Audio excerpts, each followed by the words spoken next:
സലീം, താങ്കൾ മാവൂർ പാടശേഖര കമ്മിറ്റിയുടെ പ്രസിഡന്റാണ്. ഇപ്പം നിലവിൽ ഇവിടെ നെൽകൃഷി നശിച്ചിരിക്കുകയാണ്. ഇതുമായിട്ട് ബന്ധപ്പെട്ടുകൊണ്ട് എന്താണ് പറയാനുള്ളത്? ഇവിടെ ഇപ്പം നമ്മൾ പുഞ്ചകൃഷിയാണ് ചെയ്തത്.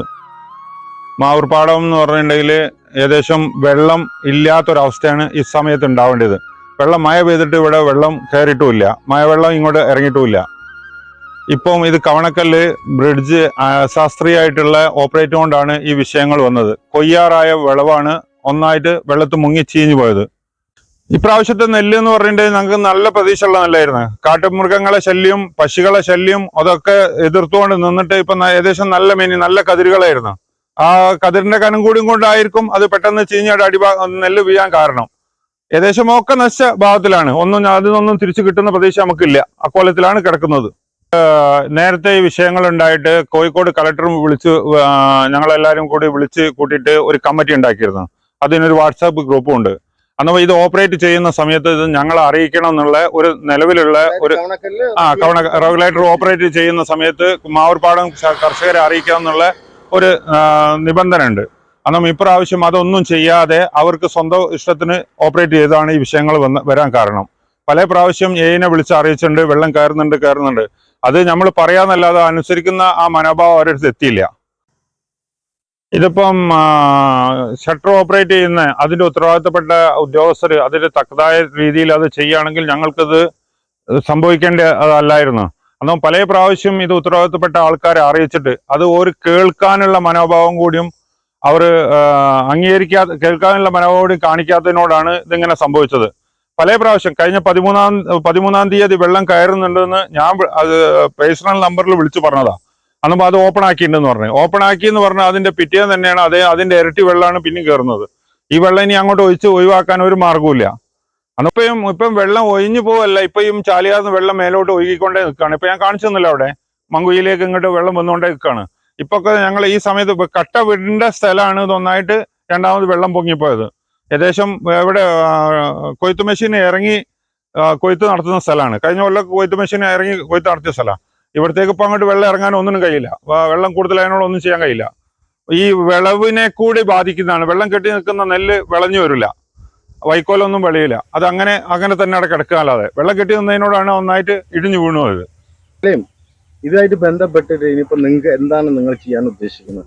ഇതിന് ഇപ്പൊ ഞങ്ങൾക്ക് എന്ത് ഇനി കിട്ടിയിട്ടും അതിനോടൊരു ഇത് കാണുന്നില്ല. ഞങ്ങൾ രാവും പകലും ഇല്ലാതെ പന്നികളെ ശല്യം, ഈ നീലക്കോയി എന്ന് പറഞ്ഞ അതിന്റെ ശല്യം, അതിന്നൊക്കെ അവരെ ഒക്കെ എതിർത്ത് കൊണ്ടുവന്ന് കതിര് പോന്ന് വിളഞ്ഞ നെല്ലാണ് ഇത് നശിക്കുന്നത്. അതിന് എത്ര സംഖ്യ ഞങ്ങൾക്ക് കിട്ടിയാലും അത് ഞങ്ങളെ അധ്വാനത്തിനാവില്ല.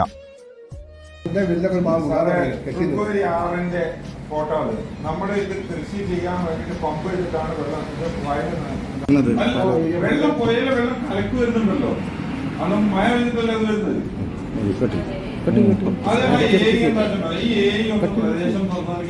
മാവൂർപ്പാടത്തെ കർഷകർ നമ്മളെ സമീപിച്ചിട്ടുണ്ടായിരുന്നു.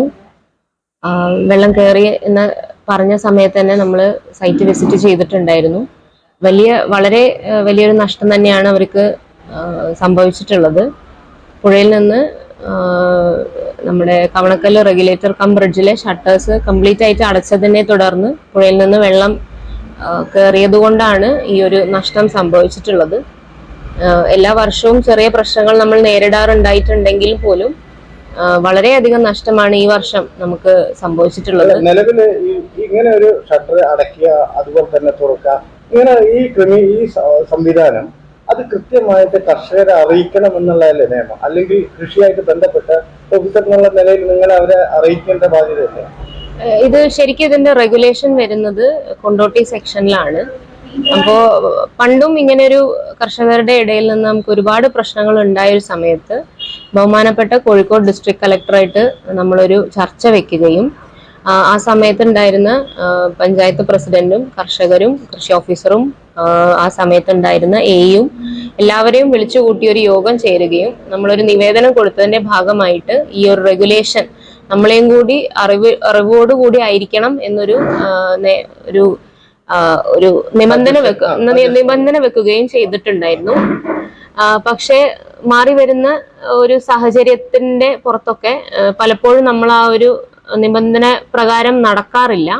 അപ്പോ കർഷകർ ഇങ്ങനെ കംപ്ലൈന്റ് പറയുമ്പോൾ നമ്മൾ സാധാരണ കർഷകരായതുകൊണ്ട്, കാരണം അവർക്ക് ചോദിക്കാനും പറയാനാവില്ല, ഉദ്യോഗസ്ഥരാണ് ഇത് ശ്രദ്ധിക്കേണ്ടത്.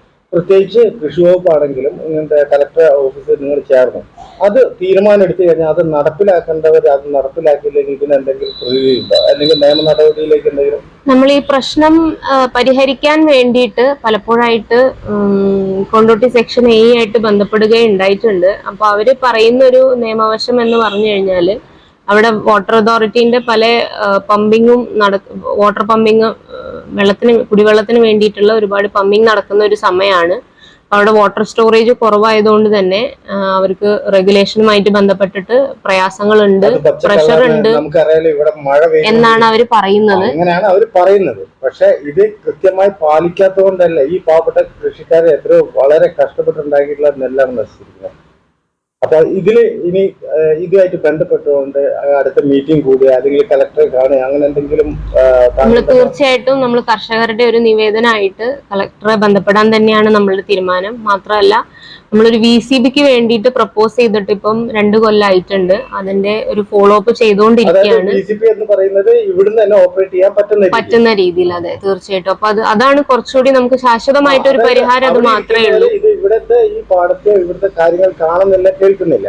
അവരുടെ സൗകര്യത്തിനനുസരിച്ച് ഒരു മുന്നറിയിപ്പില്ല തുറക്കുന്നതുകൊണ്ടാണ് ഇങ്ങനെയൊക്കെ സംഭവിക്കുന്നത്. അപ്പൊ അതിന്റെ ഒരു ബദൽ സംവിധാനം എന്നുള്ള രീതിയിൽ ഇവിടെ തന്നെ ഓപ്പറേറ്റ് ചെയ്യാൻ പറ്റാവുന്ന സിസ്റ്റം കൊണ്ടുവരുന്നതായിരിക്കും നല്ലത്. അതെ, അത് ഒരു 2 വർഷമായിട്ട് നമ്മൾ അതിന്റെ ഒരു ഫണ്ട്, വലിയൊരു ബൃഹത്തായ ഒരു പ്രൊജക്ട് ആയതുകൊണ്ട് തന്നെ നമ്മളൊരു ഫണ്ട് കണ്ടെത്താൻ വേണ്ടിയിട്ടുള്ള ഒരു നെട്ടോട്ടത്തിലും അതിന്റെ ഒരു ഡിസ്കഷനിലൊക്കെയാണ് നമ്മള്. അപ്പോൾ അതിന്റെ ഒരു ഫൈനൽ സ്റ്റേജ് എന്ന രീതിയിലാണ് ഇപ്പൊ നമ്മൾ പ്രവർത്തിച്ചുകൊണ്ടിരിക്കുന്നത്. അപ്പോ ഇപ്പൊ അതിന്റെ എസ്റ്റിമേറ്റ് വരെ നമ്മൾ എത്തിച്ചിട്ടുണ്ട്. അപ്പൊ ഒരു 3 ഫേസ് ആയിട്ട് അതിന്റെ ഒരു പ്രവർത്തനം പൂർത്തിയാക്കാനുള്ള ഒരു ഫൈനൽ സിറ്റിങ്ങിന് വേണ്ടിയിട്ട് ഈ മാസം തന്നെ ഇരിക്കാനുള്ള ഒരു ഡേറ്റ് നമ്മൾ പിടിച്ചിട്ടുണ്ട്. അപ്പൊ ഈ വർഷം തന്നെ അത് പൂർത്തിയാക്കാനുള്ള ഒരു പ്ലാനിങ്ങിലാണ് നമ്മൾ മുന്നോട്ട് പോകുന്നത്. തീർച്ചയായിട്ടും അതൊരു ഞങ്ങളുടെ കർഷകർക്ക് എത്രത്തോളം അത് ഇമ്പോർട്ടന്റ് ആണെന്നുള്ളത് മനസ്സിലാക്കിക്കൊണ്ട് തന്നെയാണ് ഞങ്ങളും അതിന് ഇമ്പോർട്ടൻസ് കൊടുത്തിട്ടാണ് നീങ്ങിക്കൊണ്ടിരിക്കുന്നത്. പക്ഷെ അതിന്റെ പല പ്രശ്നങ്ങളും അതിന്റെ നടുവിലുള്ളത് കൊണ്ടാണ് ഇത് ഇത്രയും ഡിലേ ആയി പോയിക്കൊണ്ടിരിക്കുന്നത്. പക്ഷെ നമ്മൾ അത്രയും ഇമ്പോർട്ടൻസ് കൊടുത്തുകൊണ്ട് തന്നെയാണ് അതിന് ഏറ്റവും ദ്രുതഗതിയിൽ തന്നെ നീക്കുന്നുണ്ട്. നമ്മളൊരു അപകടം വരുന്നതിന് മുമ്പ് അതിനെ തരണം ചെയ്യാനുള്ള മുൻകരുതൽ എടുക്കുക എന്നുള്ള പോലെ തന്നെ തീർച്ചയായിട്ടും ഇപ്പം നമുക്കറിയാം, നമുക്ക് ആരൊക്കെ കുറ്റം പറയാന്നുള്ളതിനേക്കാൾ അപ്പുറം ഇതിന് ശാശ്വതമായിട്ടുള്ള ഒരു പരിഹാരം കാണുക എന്നുള്ളത് തന്നെയാണ് ഇതിനൊരു മെയിനായിട്ട് നമുക്ക് കർഷകർക്ക് വേണ്ടി ചെയ്തു കൊടുക്കാൻ പറ്റുന്ന ഏറ്റവും വലിയ കാര്യം. അപ്പൊ അതിന് കർഷകരെ ഒരുപാട് സഹായിക്കും, എല്ലാ രീതിയിലും അവരോടൊപ്പം നിൽക്കുന്ന കൃഷി ഓഫീസർ എന്നുള്ള നിലയിൽ തീർച്ചയായും തങ്ങളുടെ ഭാഗത്ത് നല്ലൊരു നീക്കം ഉണ്ടാകുമെന്ന് ഞങ്ങൾ പ്രതീക്ഷിക്കുന്നു. നന്ദി.